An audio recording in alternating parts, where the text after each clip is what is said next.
آج وہ اپنی تمام مصروفیات کو پس پشت ڈال کر درویش کے پاس پہنچا تھا۔ جب اس کی باری آئی تو اس نے دونوں ہاتھوں سے مصافحہ کیا، بلا تمہید درویش سے دعا کرنے کو کہا۔ درویش نے نوجوان کے کاندھے پر ہاتھ رکھا اور بڑے جذب سے دعا دی، اللہ تجھے آسانیاں بانٹنے کی توفیق عطا فرمائے۔ دعا لینے والے نے حیرت سے کہا، حضرت الحمدللہ، ہم مال پاک کرنے کے لیے ہر سال وقت پر زکوٰۃ نکالتے ہیں، بلاؤں کو ٹالنے کے لیے حسب ضرورت صدقہ بھی دیتے ہیں، اس کے علاوہ ملازمین کی ضرورتوں کا بھی خیال رکھتے ہیں۔ ہمارے کام والی کا ایک بچہ ہے جس کی تعلیم کا خرچہ ہم نے اٹھا رکھا ہے، اللہ کی توفیق سے ہم تو کافی آسانیاں بانٹ چکے ہیں۔ درویش تھوڑا سا مسکرایا اور بڑے دھیمے اور میٹھے لہجے میں بولا، میرے بچے، سانس، پیسے، کھانا، یہ سب تو رزق کی مختلف قسمیں ہیں، اور یاد رکھو رازق اور الرزاق صرف اور صرف اللہ تعالیٰ کی ذات ہے، تم یا کوئی اور انسان یا کوئی اور مخلوق نہیں۔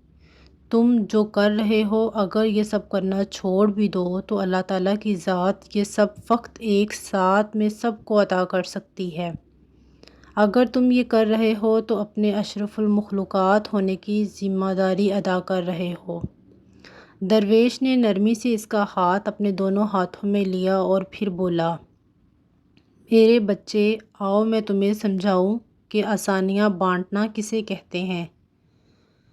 کبھی کسی اداس اور مایوس انسان کے کندھے پہ ہاتھ رکھ کر پیشانی پر کوئی شکن لائے بغیر 1 گھنٹہ اس کی لمبی اور بے مقصد بات سننا آسانی ہے۔ اپنی ضمانت پر کسی بیوہ کی جوان بیٹی کے رشتے کے لیے سنجیدگی سے تگ و دو کرنا آسانی ہے۔ صبح دفتر جاتے ہوئے اپنے بچوں کے ساتھ محلے کے کسی یتیم بچے کی اسکول لے جانے کی ذمہ داری لینا یہ آسانی ہے۔ اگر تم کسی گھر کے داماد یا بہنوئی ہو تو خود کو سسرال میں خاص اور افضل نہ سمجھنا، یہ بھی آسانی ہے۔ غصے میں بپھرے کسی آدمی کی کڑوی کسیلی اور غلط بات کو نرمی سے برداشت کرنا، یہ بھی آسانی ہے۔ چائے کے کھوکھے والے کو اوئے کہہ کر بلانے کی بجائے بھائی یا بیٹا کہہ کر بلانا بھی آسانی ہے۔ گلی محلے میں ٹھیلے والے سے بحث و مباحثہ کیے بغیر خریداری کرنا، یہ بھی آسانی ہے۔ تمہارا اپنے دفتر، مارکیٹ یا فیکٹری کے چوکیدار اور چھوٹے ملازمین کو سلام میں پہل کرنا، دوستوں کی طرح گرم جوشی سے ملنا، کچھ دیر رک کر ان سے ان کے بچوں کا حال پوچھنا، یہ بھی آسانی ہے۔ ہسپتال میں اپنے مریض کے برابر والے بستر کے انجان مریض کے پاس بیٹھ کر اس کا حال پوچھنا اور اسے تسلی دینا، یہ بھی آسانی ہے۔ ٹریفک اشارے پر تمہاری گاڑی کے آگے کھڑے شخص کو ہارن نہ دینا، جس کی موٹر سائیکل بند ہو گئی ہو، سمجھو تو یہ بھی آسانی ہے۔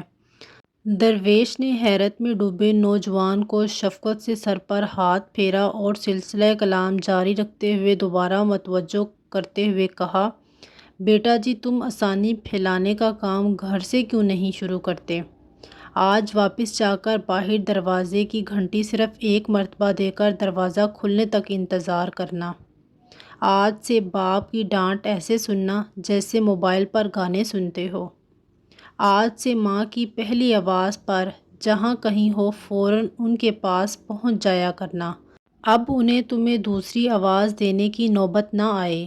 بہن کی ضرورت اس کے تقاضا اور شکایت سے پہلے پوری کیا کرو۔ آئندہ سے بیوی کی غلطی پر سب کے سامنے اس کو ڈانٹ ڈپٹ مت کرنا۔ سالن اچھا نہ لگے تو دسترخوان پر حرف شکایت بلند نہ کرنا۔ کبھی کپڑے ٹھیک استری نہ ہوں تو خود استری کر لینا۔